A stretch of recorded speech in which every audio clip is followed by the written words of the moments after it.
Bueno, vamos entonces dando continuidad al avance. Para esta oportunidad debemos cubrir qué elementos. El día de ayer habíamos hablado de que hay que tomar en cuenta lo que es la preservación de la información. Para ello, aplicando algún tipo de mecanismos en la configuración de discos. En este caso estábamos hablando de los servidores.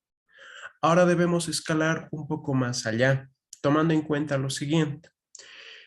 Ya es habitual este tipo de escenario. Nosotros lo conocemos, nosotros lo sabemos. Este escenario en el cual varios dispositivos están interconectados, ya sea desde nuestra casa hasta una institución, un lugar donde uno va a trabajar. Todo con el propósito de que se pueda ir compartiendo recursos utilizando para ello una red, ¿no? Con esto, ¿qué se debe garantizar?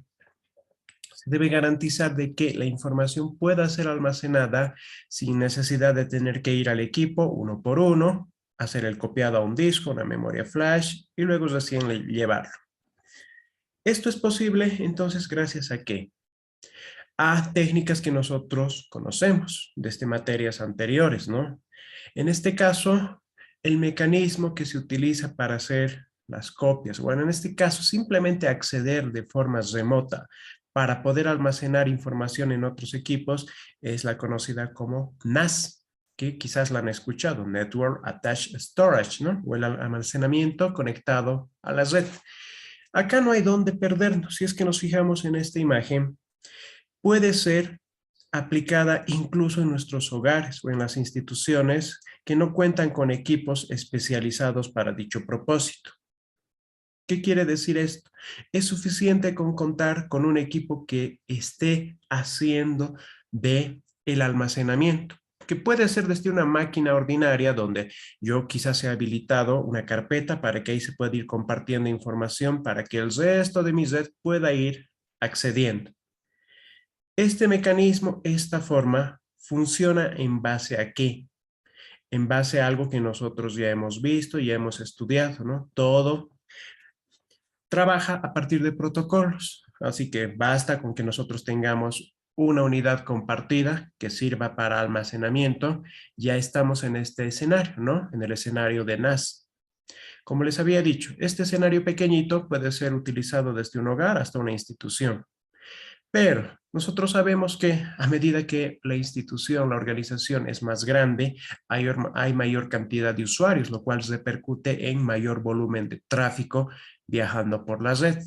Entonces, no sería un escenario muy adecuado para ese tipo de instituciones, por el mismo aspecto de la seguridad. ¿Qué pasa si ponemos la libertad de que cualquier usuario pueda compartir cualquier recurso? Y bueno, van a empezar a compartir canciones, carpetas, acá hay estos chistes, estos videitos, y vamos a tener un colapso total en nuestra red, ¿no? Con semejante volumen de información, todos entrando a las máquinas de todos. Esto sabemos que no es muy seguro, ¿no? Entonces hay que escalarlo, ¿no? Nos interesa precautelar la información y eso no se olvide. Todo lo que estamos viendo va orientado a ese fin. Así que para un entorno empresarial, este no sería el escenario más adecuado. Ya debemos hablar de qué tipo de solución. De las soluciones SAN o el almacenamiento a partir de qué? De la red. Hemos hablado bastante de los storage en todos estos capítulos. ¿Qué implica este tipo de soluciones SAN? Que yo estoy seguro que ya han trabajado con ellas, no es nuevo, ¿no? Sin embargo, reitero, el propósito de esto una vez más es que me interesa salvaguardar la información. ¿En qué consiste entonces este escenario? Ya tenemos un dispositivo especializado que se va a encargar de almacenar la información de nuestra institución, ya sea utilizando máquinas virtuales o esté haciendo el almacenamiento en físico, dependiendo a cómo haya sido configurado. Pero la diferencia a la anterior es que contamos, ahora sí, con equipos especializados para almacenar la información. Y para generar semejante volumen de información, para garantizar la estabilidad de la red, es recomendable emplear incluso lo que es fibra óptica. Sabemos que no todas las instituciones se pueden costear con eso. Si no pueden costear, dicho tipo de mecanismos, bueno, tendrán que buscar un plan alternativo a partir de cables de cobre, de repente utilizando agregados de enlaces, conexiones redundantes, pero algo que garantice la alta disponibilidad y al mismo tiempo altas tasas de transferencia. Estas soluciones, ¿dónde las han visto ustedes? Aquí recordándoles un poco, ¿no? Ahí tienen algunos, dos herramientas basadas en software libre que nos permiten realizar aquello. Si nos fijamos el escenario, tenemos nuestra red de área local, donde están todos nuestros usuarios generando datos. Estos deben pasar ¿por dónde? Necesariamente por algún tipo de equipo que le vas a redireccionar hacia el armario de discos. No siempre la solución va a ser pasar por un servidor, para que vaya a un switch de fibra óptica y luego que se almacene. Muchas veces la solución va directamente desde los clientes, usuarios finales, hasta el armario de discos. Pero en la recomendación, ¿qué nos dice? Que esta zona, que este segmento donde va a pasar el tráfico para ser almacenado en el storage, sea de fibra óptica. Si no se puede, ya hemos dado las soluciones que se deberían utilizar, ¿no? Esto siempre con el fin de tener bastante espacio acá, si quieren entenderlo así, o bastante volumen de datos, lo cual va a repercutir en el ancho de banda y en la misma velocidad que van a soportarme los medios que voy a utilizar. Si me interesa almacenar datos a altas velocidades, tal vez ya no tengo que utilizar un cable Fast Ethernet, ¿verdad? Hacer el clásico grimpeado, ¿no? De tener un cable fast que únicamente me va a dar tasas de transferencia de hasta 100. Ya tendré que hacer para Giga Ethernet para garantizar por lo menos hasta 1000. Aspectos que muchas veces no se analizan, de repente por costumbre, por memoria, pero ese tipo de inconvenientes se va viendo. Si tengo semejantes equipos tan costosos, pero ¿por qué no tengo buena velocidad? No siempre va a depender del ancho de banda del proveedor, sino qué está pasando en mis medios, qué tipo de conexiones y demás vamos utilizando. Tengan en cuenta que este tipo de soluciones se aplican ya en redes principalmente desde medianas a redes grandes. Entonces vayan pensando, una red mediana les había dicho que es la universidad. Redes más grandes, piensen en, no sé, todo lo que es yacimientos, lo que son las instituciones bancarias, impuestos nacionales, ese tipo de instituciones que son prácticamente gigantes, ¿no? A nivel nacional. Ahora eso lo escalamos más afuera, ¿no? Entonces, es mucho el volumen de información que se está generando y que debe ser almacenado, por lo tanto, no puede existir cuellos de botella en estas soluciones. ¿Qué pasa ahora si es que están pensando, mi institución no puede costearse eso? Máximo vamos a poder utilizar este tipo de solución. Bueno, es válido siempre y cuando garanticemos la seguridad, no cualquiera puede ingresar, hacer modificaciones, borrados y demás. Pero tenemos también otra que la utilizamos todos para poder precautelar cierta información que yo considero que es más importante. Para ello, tenemos la alternativa de las soluciones basadas en cloud, ¿verdad? O en la nube. Es otra alternativa que, bueno, algunas personas de repente se resisten. Siempre está esa susceptibilidad. Si lo subo a X lugar, la información sigue siendo mía. ¿Será que alguien está accediendo, que están compartiendo, están robando? Siempre va a existir eso. Entonces, más allá de esa susceptibilidad, nosotros sabemos que podemos generar escenarios desde los más sencillos, que es únicamente utilizar para compartir carpetitas, documentos de texto en la nube que otros usuarios puedan ingresar a revisar, hasta escenarios más complejos que nos permiten administrar bases de datos, crear nuestros propios servidores, modelar nuestros escenarios de red, todo eso en un entorno virtualizado, ¿no? Virtualizado para nosotros, pero en realidad está corriendo en un equipo físico alojado en algún lugar, dependiendo al servidor que hayamos o a los servicios de la nube que hayamos nosotros preferido utilizar, sean los del mismo Google, sean los de Amazon, los de Microsoft, etcétera. Las alternativas entonces que se me presentan, ¿cuáles serían?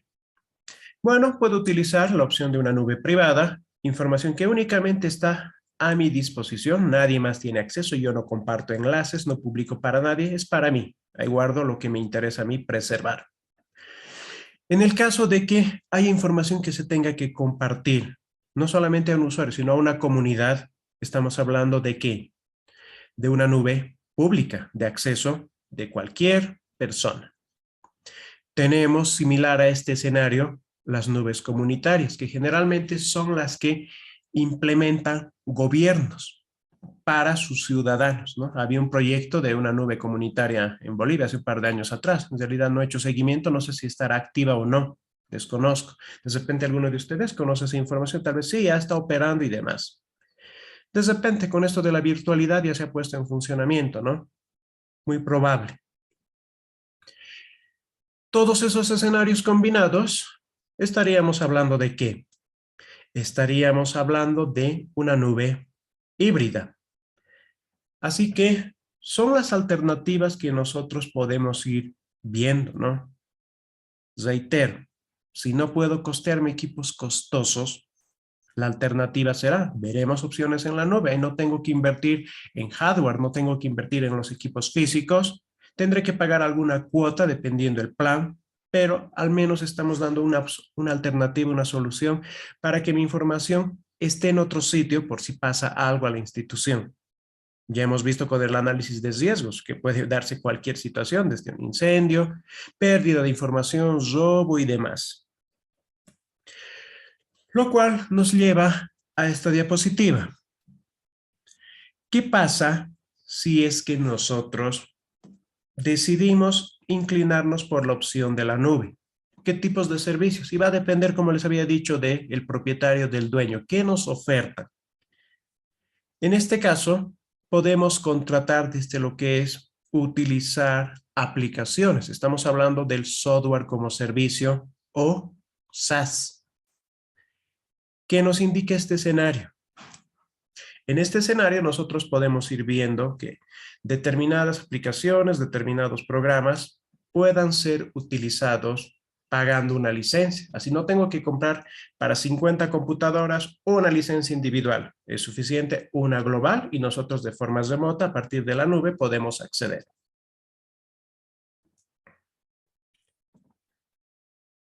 Bueno, entonces ese era el primer escenario que les indicaba, ¿no? Determinadas aplicaciones nosotros los vamos adquiriendo, a diferencia de lo que son las plataformas de servicio, que además de también poder utilizar estas aplicaciones me permiten contar con ¿qué? Con un panel que me permita hacer una distribución. Ejemplo, en el caso del SaaS, licencias siempre manejamos esto. A ver, ¿qué programas nos exigen en las instituciones que yo debo pagar licencia? En el caso, por ejemplo, de toda la suite de Office, tengo que adquirir una licencia. Ya lo estaría haciendo para un conjunto. Yo me estaría conectando de forma remota a hacer el trabajo en los servidores de la institución, porque estoy pagando una licencia de ese lugar. En la plataforma como servicio, me dan a disposición, como les decía, por ejemplo, un dashboard, un panel que me permite ir creando paneles individuales para cada empresa, para cada usuario que necesite un servicio.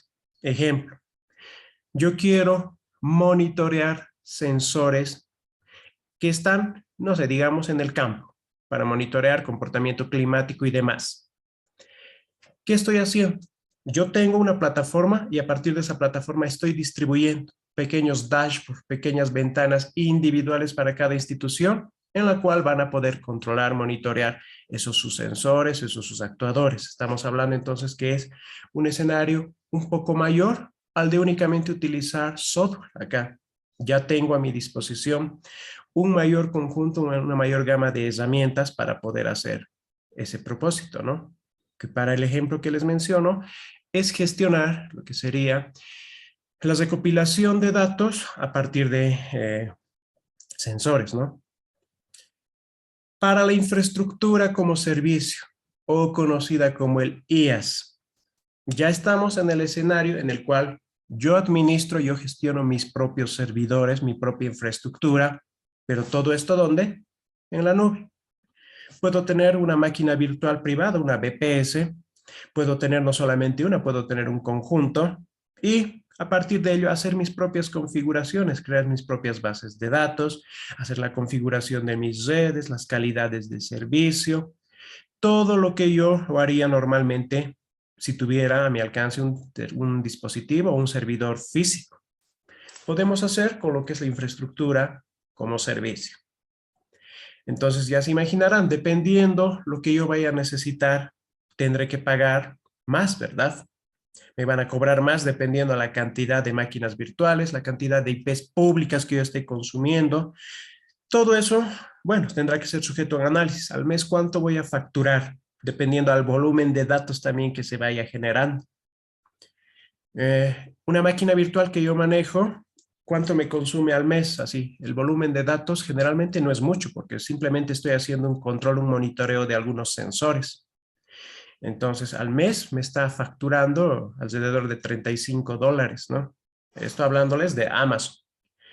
Pero, por ejemplo, en Google, haciendo el mismo análisis con un tráfico similar, la facturación era mayor a los $50. Entonces, miren, mucho depende del proveedor que se vaya a utilizar.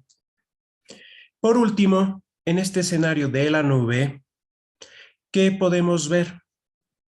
Ya me ofrece TI como servicio o tecnologías de información como servicio, en el cual, además de incorporar todo este conjunto de soluciones anteriores, ya viene lo que sería el mismo soporte. Es decir, yo ya estoy pagando por el soporte de un profesional del área que se va a encargar de darme cualquier tipo de solución si es que existe inconvenientes.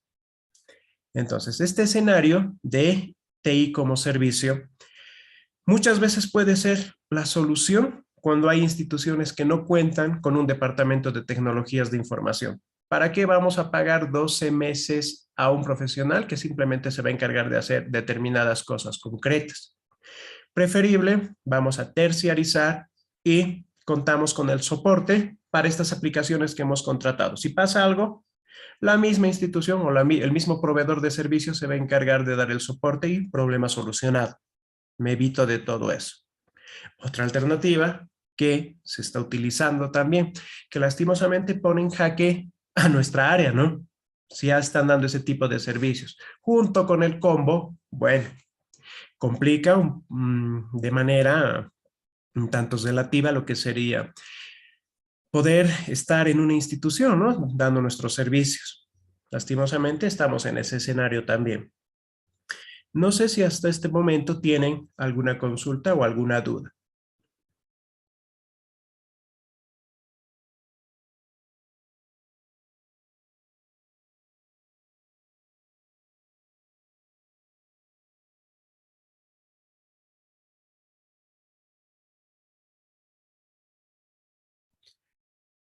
A ver, acá hay una consulta de uno de sus compañeros, no sé si es pública, no es privada. Se los voy a leer. Se puede crear una, dice nueva propia privada. Yo me imagino que debe ser nube. Se puede crear una nube propia o privada para guardar nuestra información. Correcto, esto es posible. Es posible realizarlo a partir de que el nombre, a ver si es que recuerdo, hay una distribución de software libre. ¿Cuál es? No recuerdo el nombre, se me ha ido para qué. Pero esa distribución está orientada, ha sido creada específicamente para lo que es poder gestionar e implementar nuestras propias nubes.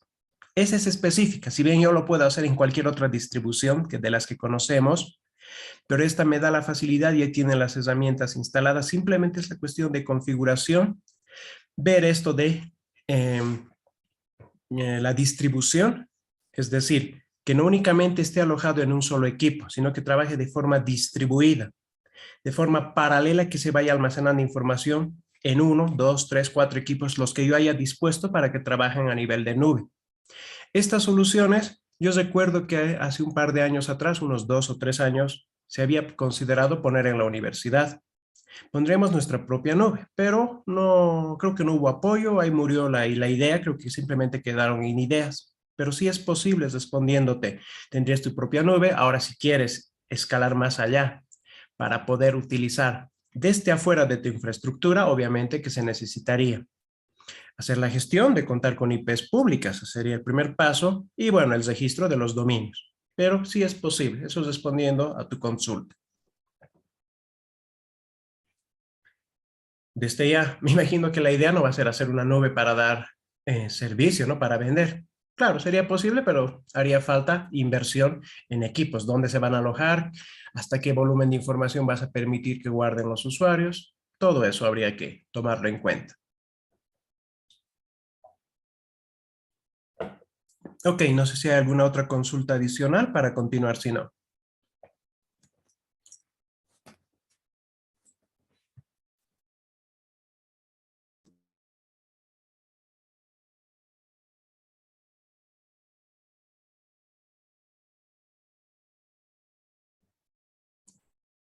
Entonces, esto que estamos presentando, estas soluciones, van con el propósito de que ya lo he dicho, guardar información.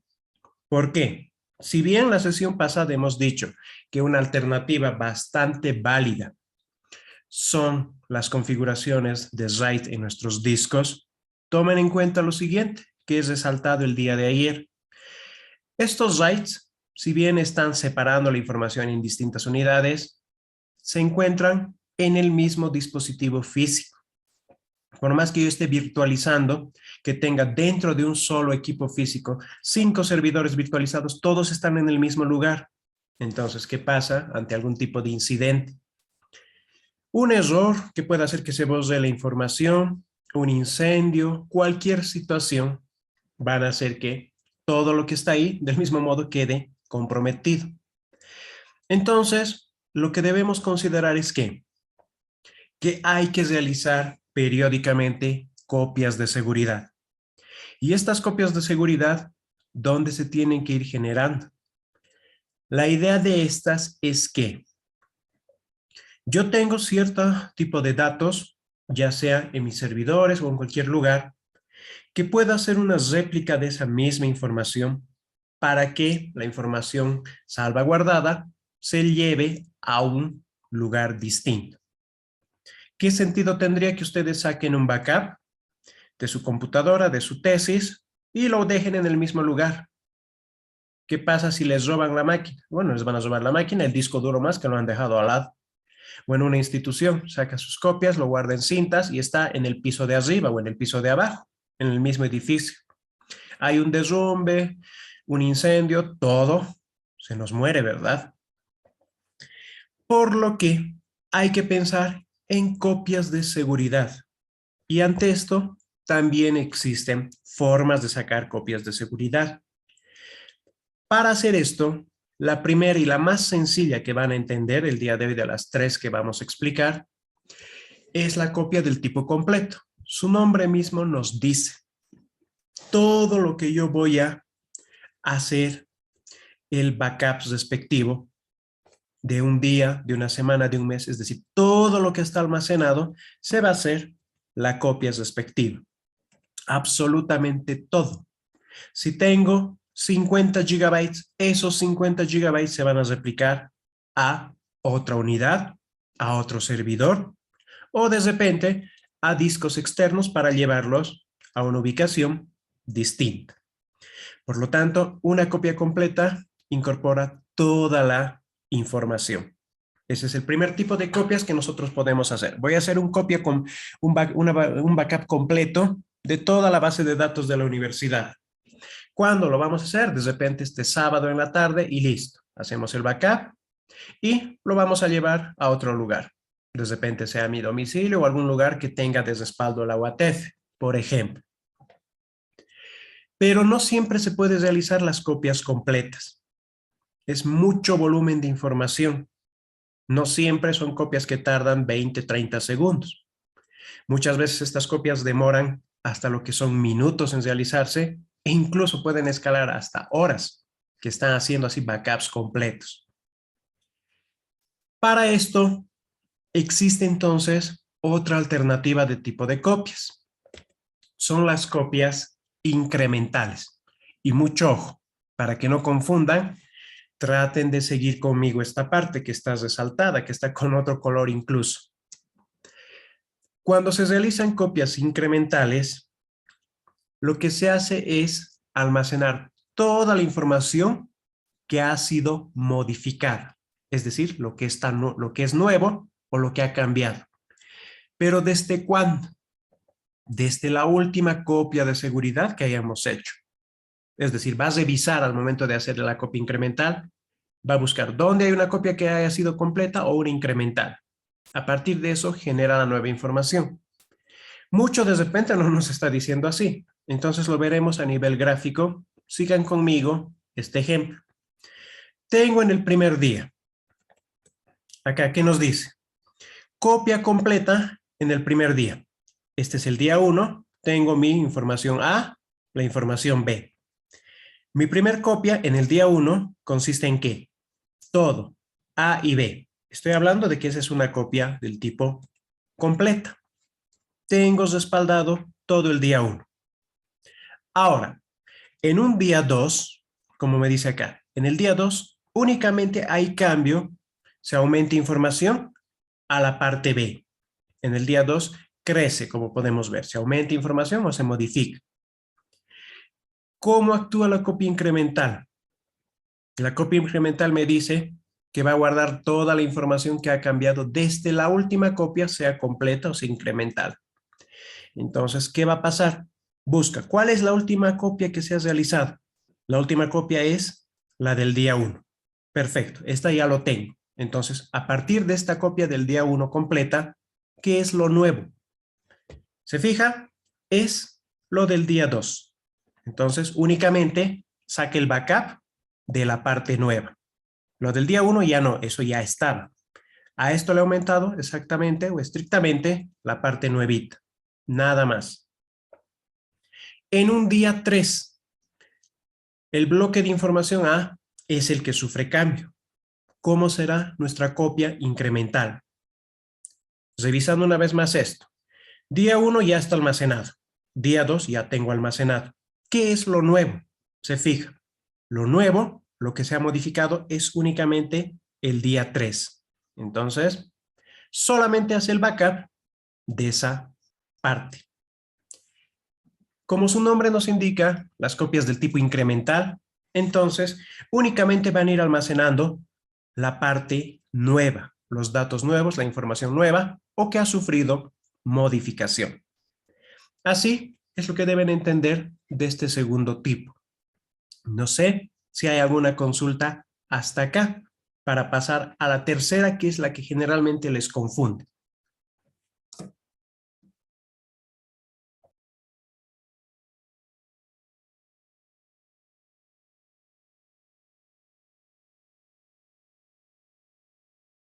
Ingeniero, por favor, ¿podría explicar la última parte? No la he llegado a entender muy bien.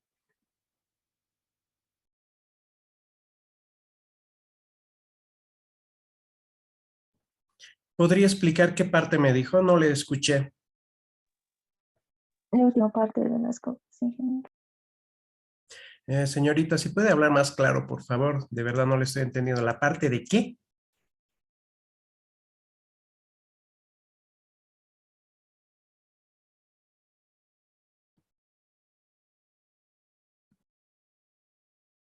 O me pone un mensaje, así puedo leer.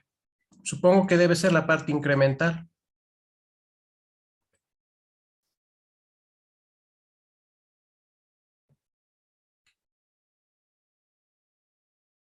Bueno, vuelvo a repetir esto. Y ahora sí, les pido atención, por favor. En palabras resumidas, ¿qué les he dicho? Que en la copia incremental, lo único que se hace es hacer la copia de la parte nueva. Si en el primer día yo tenía esta información, en mi backup, ¿qué se va a guardar? Toda esa copia, lo del día 1. Si en un día 2 ha habido modificación, hay información nueva del bloque B, mi backup, ¿qué va a incorporar? No va a incorporar todo, únicamente la parte nueva, es decir, lo del día 2. Hay en un día 3 nuevamente un cambio, pero ahora para la información A. En mi backup, ¿qué tendría que considerarse? ¿Se tendrá que considerar día 1, día 2 y día 3? Ya no, ¿verdad? El día 1 ya tengo el backup. El día 2 también ya tengo backup de esa partecita nueva. Se está incrementando en nuestras copias del nombre incremental. Entonces, ¿qué se tendría que almacenar en el backup final? Si del día 1 y del día 2 ya lo tengo, únicamente la parte nueva, es decir, lo del día 3. Una copia del tipo incremental únicamente va almacenando la información nueva, lo que se va generando, lo que no está en nuestras copias anteriores. No sé si ahora sí queda más claro de esta forma.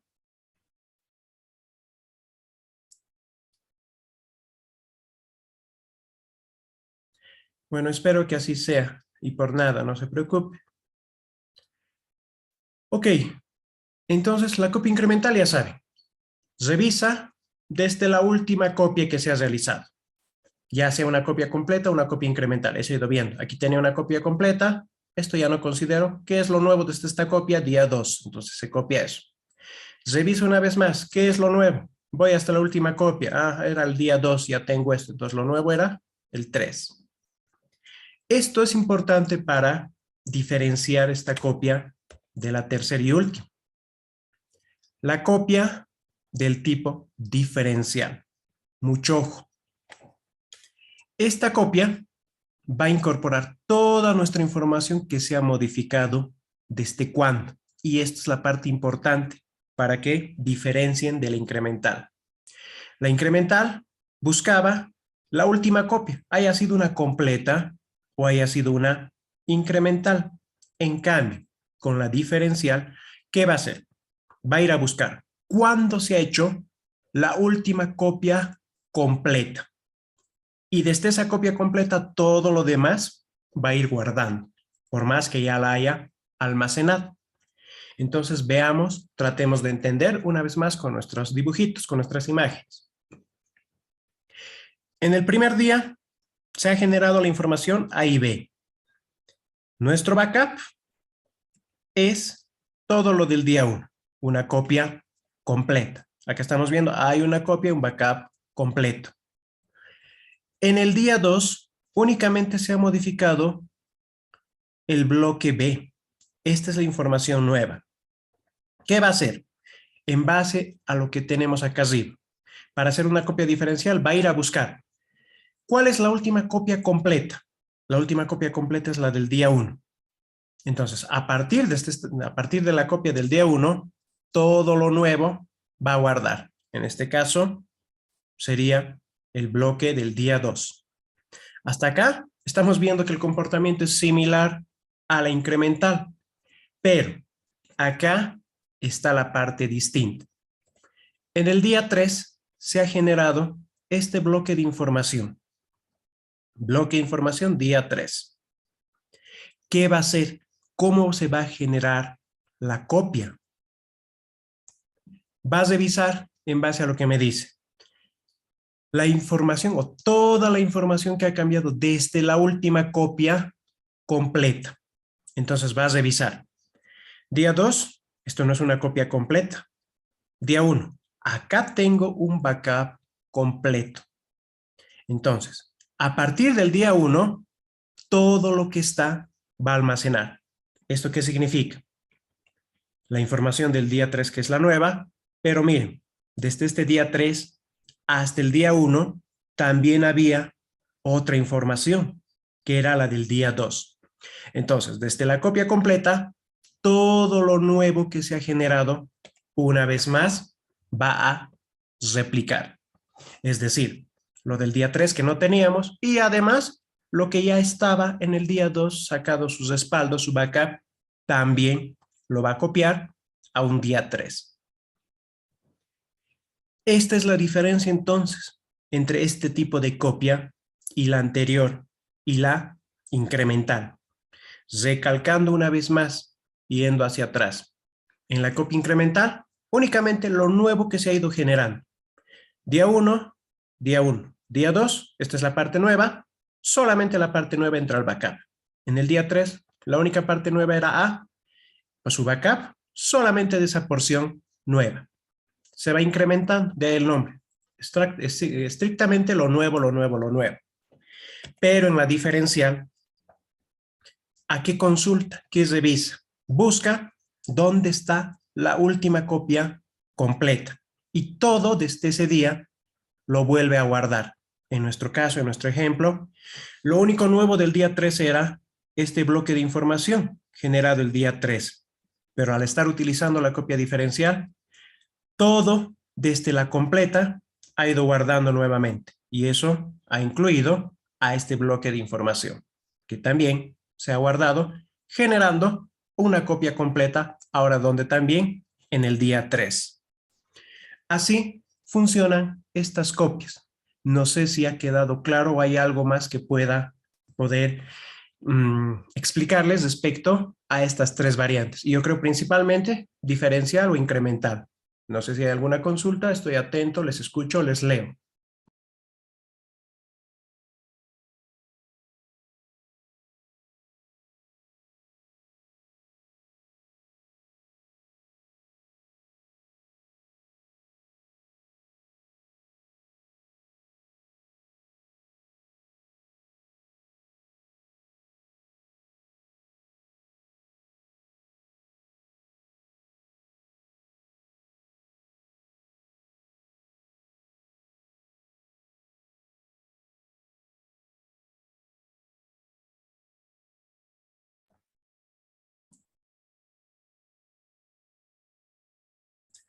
Bueno, tomando en cuenta entonces estos tres tipos de copias que se utilizan, son programables, lo vamos a hacer, van a experimentar en los laboratorios y demás. Y les repito, les reitero, se utilizan para preservar información cuando no tengo una herramienta, una solución de pago que me pueda automatizar todo esto. Yo voy a tener que hacer la automatización utilizando scripts, utilizando shells y demás en mis servidores. Demasiado volumen de información que se va generando en las copias completas. ¿Cómo se repercute? Va a ser que sea lento. Podemos tener inconsistencias en lo que son nuestras copias. ¿Por qué? Como se está utilizando nuestros sistemas y demás, a medida que se están sacando los backups, la información ya está siendo modificada, haciendo que no siempre lo último, lo actualizado, se guarde. Esto hay que tomar en cuenta, hay que precautelar principalmente cuando se está utilizando sistemas y están estos en producción. Es decir, si la universidad planifica hacer un backup el día sábado, un backup completo que de repente le toma 1 hora o 30 minutos. Si se sigue utilizando el sistema, los docentes siguen subiendo notas y demás, bueno, puede darse el caso en el cual alguna de esas notas que han subido, una vez que esa tabla ya ha sido copiada, ya no esté en el backup, ¿verdad? Estamos hablando entonces de información inconsistente. Por lo tanto, se debe planificar un esquema de copias de seguridad. Una recomendación, una buena práctica es utilizar un esquema de 10 copias que incorpora los 3 que hemos visto. Sacar un backup completo, no siempre el día viernes, sino un día donde no hay actividad. Se puede programar para que sea, de repente, un sábado a medianoche, un día domingo por la tarde, cuando no haya mucha demanda o mucho uso de los sistemas. Hacer backups diarios. Se nos recomienda en la semana. Por día un backup, ya sea diferencial o ya sea incremental. Finalmente, ya una planificación a largo plazo. Backups completos, ya sea de nivel mensual, trimestral, semestral. Todo va a depender de la institución en este caso. ¿Cómo diferenciamos o cómo seleccionamos si hacer una copia diferencial o una copia incremental en el día? Ya hemos visto las diferencias. La copia diferencial va a almacenar mayor cantidad de información, a diferencia del incremental, que solamente es la partecita nueva. Entonces, eso debe ser analizado. ¿De qué manera? Dependiendo al volumen de datos que se estén moviendo por la red, a la demanda, al tipo de institución, se tendrá que ir viendo. Si hay poca actividad en determinados días, en determinados horarios, en ese caso sí conviene utilizar la diferencial, la que va a ir a buscar desde la última completa y me va a hacer un backup de todos esos días o todo lo nuevo, pero reitero, desde la completa. ¿Qué ventaja? Voy a tener más información o mayor cantidad de respaldo en distintos días. Por si falla, por si pasa algo con el backup de alguno de los días, siempre puedo tener esa información almacenada. En cambio, si es una institución donde prácticamente no tiene descanso, demasiada actividad, demasiado volumen de información moviéndose. ¿Qué me conviene? Bueno, consumiré haciendo copias de seguridad lo mínimo. ¿Y eso qué implica? Utilizar las copias incrementales. Pero, lastimosamente, ¿qué pasa acá? Si hago una copia incremental del día lunes, simplemente esa parte no evita. Y justo esa cinta, esa unidad de disco del día lunes muere, podemos perder dicha información. Cosa que puede todavía ser salvado si hubieras realizado una copia diferencial, porque recuerdo, desde la última completa va a ir guardando de los demás días. Entonces, ese es el análisis que se debe tomar en cuenta, ese es el análisis también que les voy a un poquito pedir con alguna pregunta en su parcial, ¿no? Para que vayan ustedes pudiendo sustentar por qué una diferencial, por qué una incremental y de repente en qué escenario una completa. Con eso estaríamos cubriendo la sección del día de hoy. Hasta acá no sé si hay alguna consulta, alguna duda.